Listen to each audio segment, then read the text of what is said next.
I'm really struggling at the moment to find the words to properly illustrate what we just got finished watching. Like, I'm a bit shell shocked. I'm a bit stunned at really the result of that game. But if I had to find one word that like properly encapsulated the entire 90 minutes, not just the score, not just the goals, but the performance, bullying. Arsenal just bullied Man City. They bullied them. And let me tell you this, yeah? I can't remember the last time I said that. I think this is the first time Arsenal bullied Man City, like properly stomped on them like a big kid at the playground on some little nerd since what, maybe Sheikh Mansour ownership? I think we're talking that long ago. Manchester City have had Arsenal's number in this fixture for so many years, have had the better of them in so many years, have had some absolute batterings on them in so many years. But today, it's Arsenal that for the first time in so long can actually say, yeah, we bullied Man City. Trust me, you don't say that very often, but today, this is as big a bullying, as big a battering as you can get. Arsenal have ripped City to shreds today. And genuinely, I'm quite stunned. I don't think anyone really expected this result. Maybe people would have said Arsenal would win this game because City, we know the type of season that they're having. But when I look at Arsenal, a lot of games this year, I have been a critic because for me, the pace of the game has kind of gone out of it a little bit compared to the last 2 years. I feel like they've been really reliant on set pieces this season compared to the last two. I feel like the intensity isn't there. The little magic in the final third is really missing. And I think ultimately that's why they find themselves the amount of points they are behind Liverpool, who they themselves have had slip-ups, but Arsenal haven't capitalized. But a game like today, I have to just sit back and applaud. There's nothing more I can say. That's a 5-star performance from Arsenal. Forget about the goals. The goals, there's 5 goals. That's a 5-star performance from Arsenal. Because from minute 1 to minute 90, they have stamped their authority on that football game. They dictated how that game went from start to finish. And I literally mean from start to finish. Because within 2 minutes, Arsenal took the lead in this game. And it came from a few moments that would be repetitive throughout the 90 minutes. John Stones, lackadaisical, careless on the ball, gives Akanji what can only be described as a hospital pass. Akanji receives it, but I don't think does great with it either. Very careless on the ball himself. Kai Havertz capitalizes. Arsenal press high. Havertz squares it to Odegaard. Open goal, 1-0 Arsenal. And it came from Arsenal being aggressive, Arsenal being intense, Arsenal being athletically superior, and City being lethargic, predictable, nonchalant, lazy, dare I even say, in possession. That was the theme throughout the entire game. Arsenal were like bloodhounds today. That's the only way I can describe them. They attacked this game with so much venom and vitriol. And you saw it, to be fair, in the few days of build-up around this game. We saw the scenes outside of the Emirates this week with Arsenal fans painting Haaland's face on a stop sign with a big cross across it. Like, I almost feel of Arsenal, it strikes me as like a college football atmosphere when it comes to Arsenal and the Emirates and their fans. That's almost what I feel like they're building. If you're not from the US, you might not understand that, but like the kind of culture that is around college sports in the US, I almost feel is like what Arsenal are starting to build around their football club with this newer fan base. And you got the impression 2 days before the game that, wow, this is going to be war. And you look at the last few games between Arsenal and City, and it has been bubbling over. It has been boiling to a point that we kind of thought, oh, this is really starting to become the makings of a great rivalry in English football. And we haven't had one of those in a very long time. Let's be real, right? Arsenal City was a great game in terms of footballing quality, but in terms of real hatred and venom and vitriol between the two sides, we haven't had that in quite a long time. And you can clearly see you have it between these two teams. And Arsenal, I feel like, prepared for the game with that mentality in mind. City were just so like so many of their players just failed to get out of second gear today. Seriously, like Arsenal ran them off the park. Arsenal pressed them off the park. Arsenal physically bullied them off the park. And at the end of the day, 5-1 is a fair scoreline. It is absolutely a fair representation, in my opinion, of how this game went. I don't look at this as a 5-1 of like, oh, wow, it was close and then they just racked up goals at the end. No. Arsenal could have put 5 past them, and they did. Kai Havertz missed a one-on-one. It could have been even more. Arsenal missed their chances. Arsenal went through on goal. Not to say City didn't have their own chances of themselves. Not to say that. Savinho had a decent chance. I think Haaland hit the crossbar of a set piece. I think it was him in the first half. There was another one where David Raya made a good save.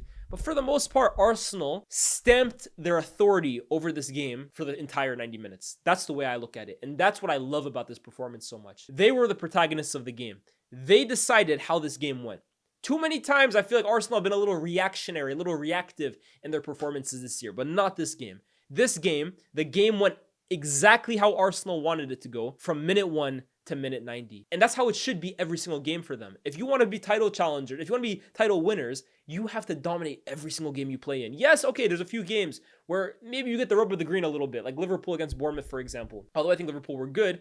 Yeah, look, Kluivert misses an open goal. You're not going to batter teams 5-0 on XG every single game. I get that. But it's the way you kind of approach the game. And today, I'm absolutely in love with how Arsenal approached that game. This is a performance right now that I wish Man United could give me every single week. Every single one of those players, you can't fault a single one of them for effort. A guy that I've been highly critical of this year, someone who I think is probably past his best, is Thomas Partey. I thought he was sublime today. Seriously, in terms of breaking up play, his passing was excellent, grabbed his goal very well. He was excellent today. The two teenagers that they have, oh man, our Arsenal have hit the jackpot with these two. Lewis-Skelly and Nwaneri are absolutely mint. They're brilliant. Lewis-Skelly has been a revelation. Honestly, he is like one of the stories of the season in terms of Arsenal came into this year with about three left backs in the form of Zinchenko. I guess Timber can kind of play there at times. Tomiyasu, Kivior played there a lot last year, and Calafiori, who signed. All of them have been out of the team for numerous reasons. And in comes this wonderful player who was actually a midfielder by trade in the academy. I know because I actually watched him live and direct at the Emirates, and I thought, wow, this kid's a good player. But he was kind of given the opportunity because of the circumstances around him to stake a claim at left back. He's grabbed it, and I promise you, he has not looked back since. There is no chance he loses his position in this team. He's one of the first names on the team sheet the way he's playing right now. He's so aggressive. He's so direct. He just, bro, honestly, he gets what it means to play for his football club. And it's a beautiful thing where when you can kind of look to the academy and players like that are that talented, first of all, but also have the mentality to make it at the first team because they understand what it means. And Lewis-Skelly, man, this kid gets it. This kid, I'm not even an Arsenal fan, and I know he gets it.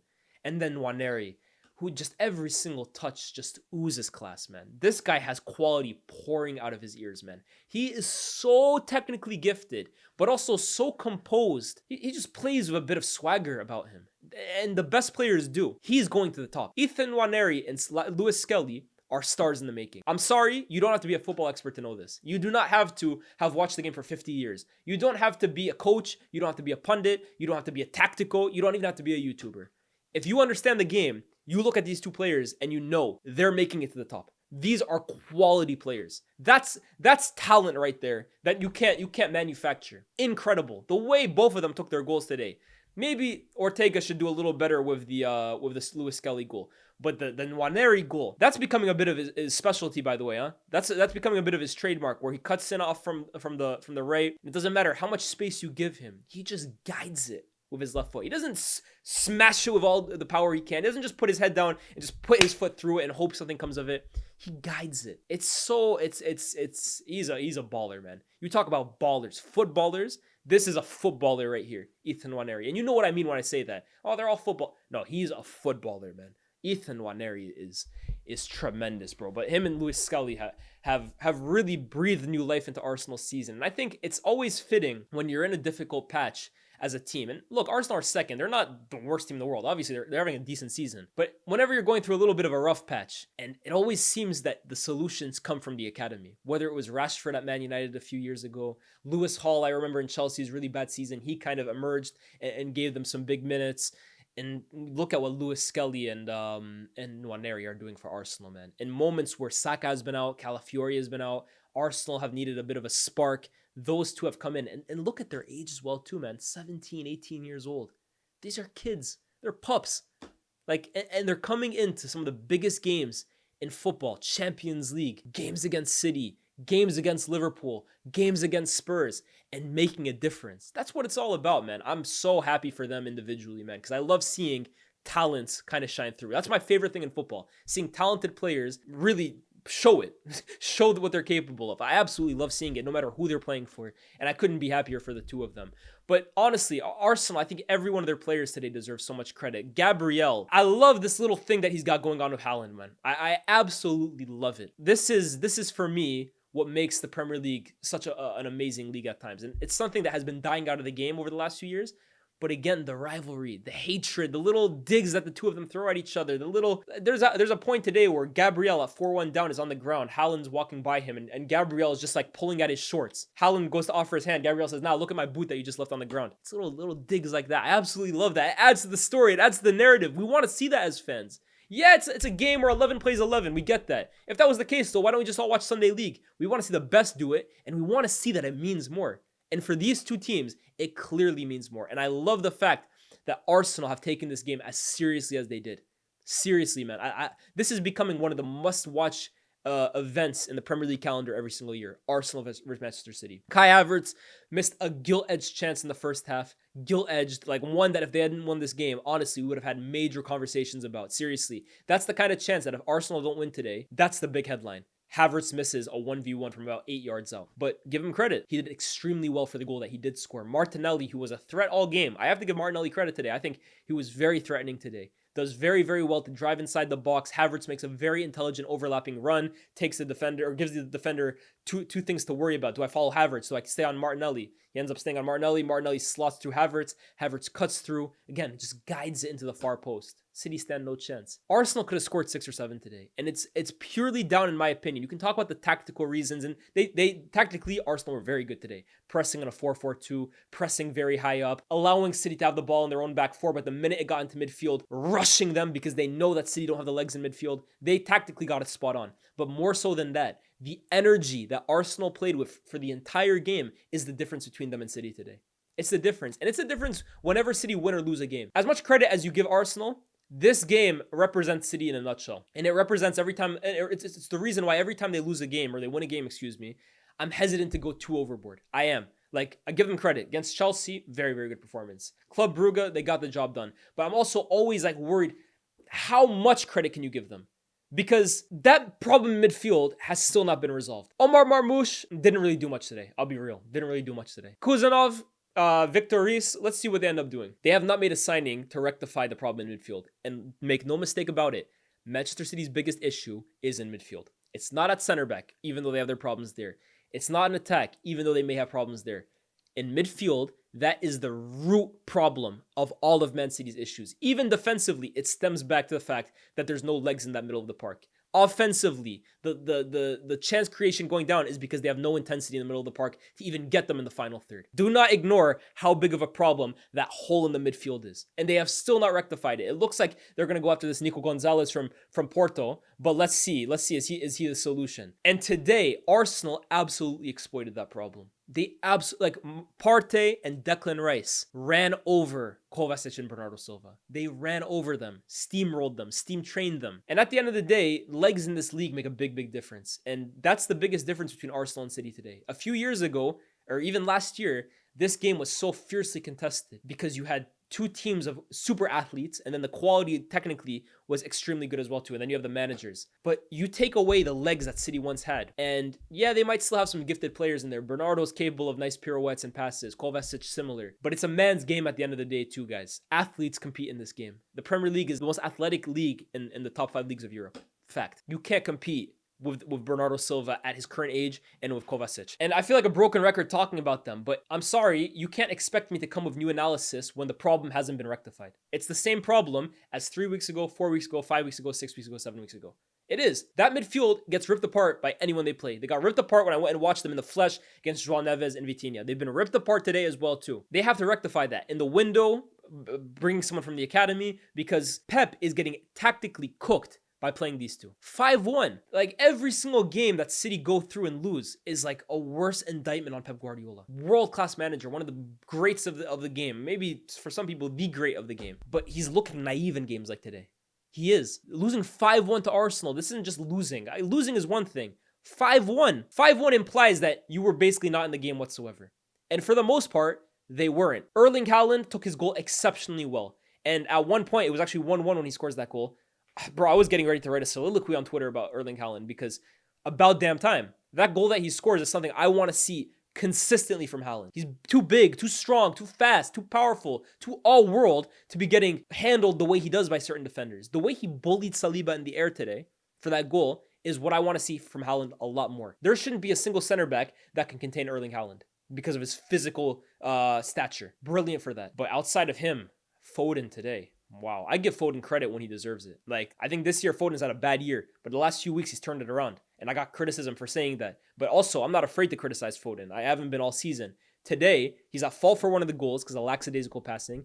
And you talk about the physical matchup. Declan Rice and Thomas Partey sandwiched him. They literally didn't give him the chance to breathe. He had no chance in that game. Seriously, the way he was nullified out of that game, especially in the second half, is seriously concerning. Got hooked, deservedly so as well too.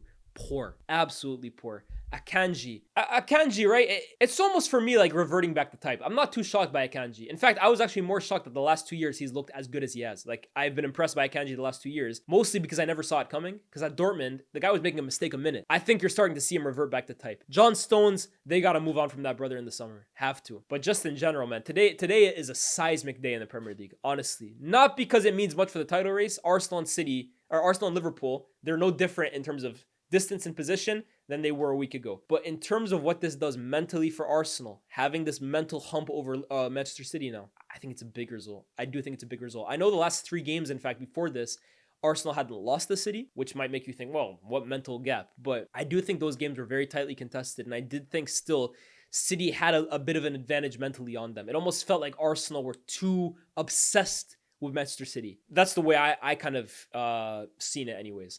But today, I think this is a big day in the fates of both these two teams. I'm very interested to see where Man City go from now. And as for Arsenal, more of the same. Let's see what they do in the window. The Ollie Watkins thing at first I thought was very ambitious. Turns out not so much, right? To go for 45 million or whatever it was they offered when Villa were already in the process of selling another center forward, when they had the entire window to bid for Watkins if they wanted to.